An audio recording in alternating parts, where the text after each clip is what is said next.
Konotaro adalah sosok yang bertanggung jawab atas penghapusannya sistem program magang ke Jepang. Sebenarnya beliau itu siapa? Akan aku bahas di video ini.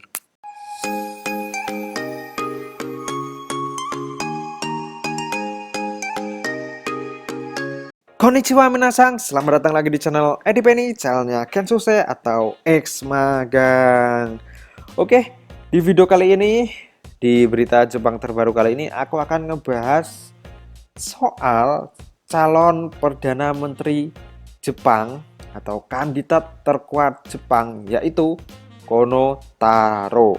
Nah, mungkin teman-teman sudah mengenal sosok beliau karena beliau kontroversial karena membuat statement dan akan membuat program untuk penghapusan sistem magang di Jepang, dan beliau akan memfokuskan untuk program Tokute Kino. Nah, sebenarnya beliau ini siapa sih? Sosok beliau ini akan aku bahas di video ini karena aku akan bacain biodata beliau. Jadi buat teman-teman yang belum kenal beliau, bisa kenal siapa sih sosok Kono Taro ini. Nah, ini aku mengutip dari Wikipedia.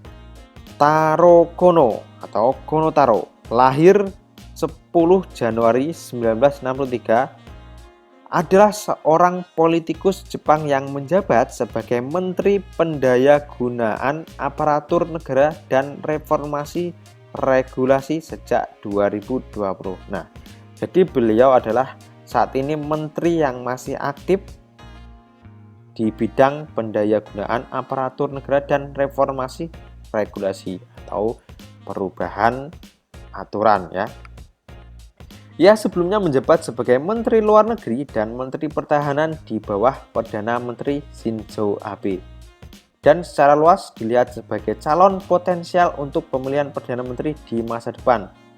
Dia juga anggota Dewan Perwakilan untuk Distrik ke-15 Kanagawa sejak tahun 1996.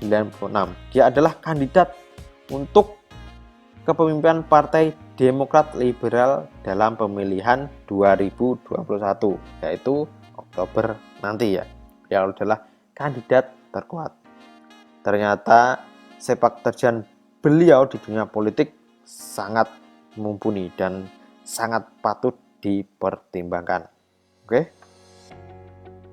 Nah, ini Taro Kono sekarang menjabat sebagai Menteri Pendayagunaan Aparatur Negara dan Reformasi Regulasi Pertahanan. Mulai menjabat sejak 16 September 2020, sejak pengangkatan Perdana Menteri Yoshihide Suga yang menggantikan Shinzo Abe di tahun lalu. Nah, beliau juga sempat menjadi Menteri Pertahanan tahun 11 September 2019 sampai 16 September 2020 dan diangkat menjadi Menteri Pendayagunaan Aparatur Negara dan Reformasi Regulasi sampai sekarang. Dan Perdana Menterinya masih Shinzo Abe ya. Terus selanjutnya sebelumnya Menteri Luar Negeri juga pada masa jabatan 3 Agustus 2017 sampai 11 September 2019. Perdana Menterinya Shinzo Abe juga. Terus sebelumnya juga pernah menjabat sebagai Ketua Komisi Keamanan Publik Nasional di periode 7 Oktober 2015 sampai 3 Agustus 2016. Nah, lagi-lagi Perdana Menterinya Shinzo Abe.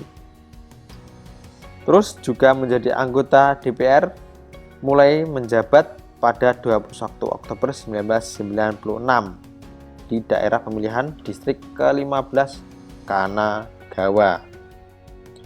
Nah, jadi beliau ini adalah sosok yang sudah lama di dunia politik dan sudah malang melintang, dan sekaligus beliau juga mempunyai jabatan-jabatan tinggi, sudah menjabat di berbagai bidang kementerian.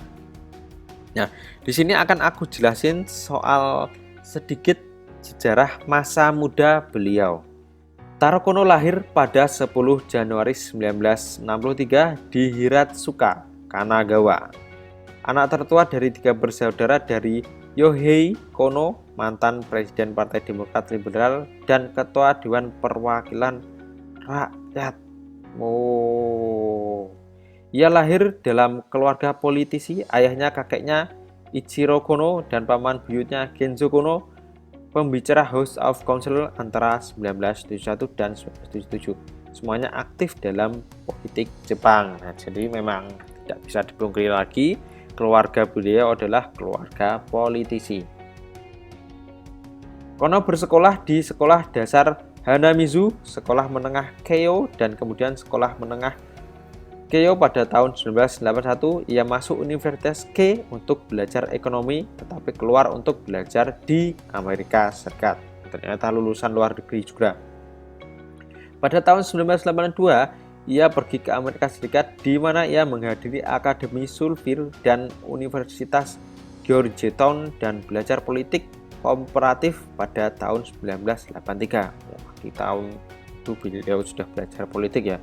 Ia bekerja untuk Senator Alan Cranston dan kampanyenya untuk nominasi Presiden Partai Demokrat.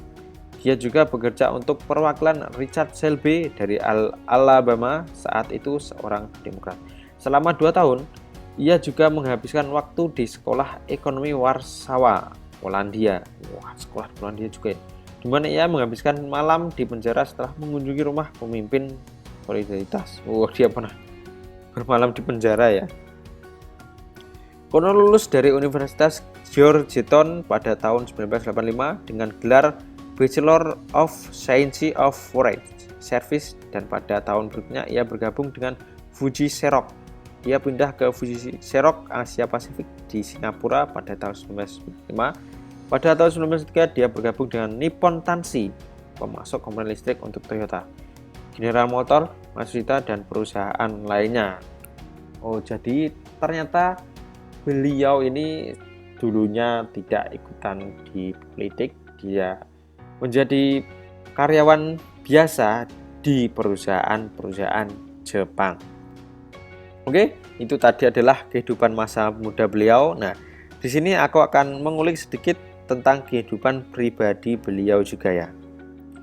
Kono menikah dengan Kaori, juga seorang anak yang kembali yang pernah belajar di Australia. Pasangan ini memiliki seorang putra, IP, lahir pada tahun 2002. Pasangan ini menikmati scuba diving dan pergi ke bioskop. Wah.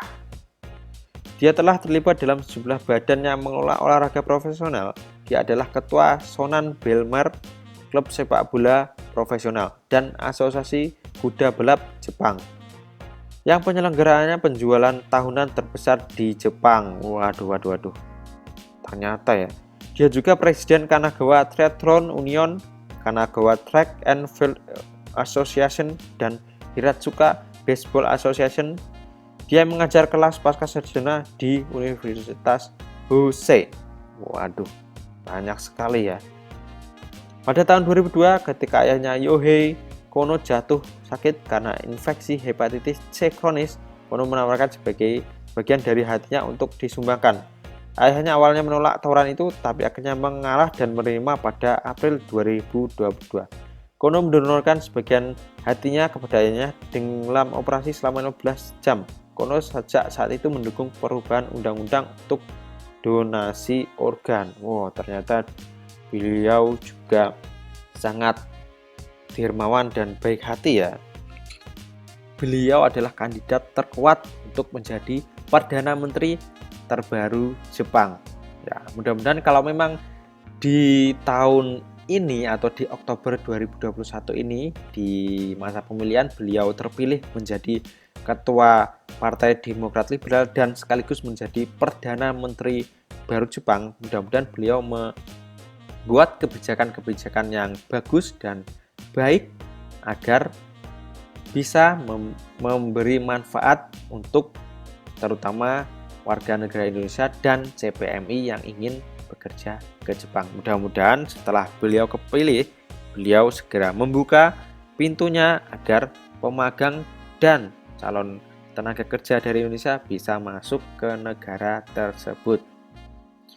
Oke, untuk berita terbaru Jepang kali ini cukup sampai di sini aja. Semoga teman-teman bisa mengerti beliau dan tahu sosok beliau lewat video ini. Oke, video yang cukup sampai di sini. Mite kurete arigatou gozaimashita. Ja, mata ne. See you the next video.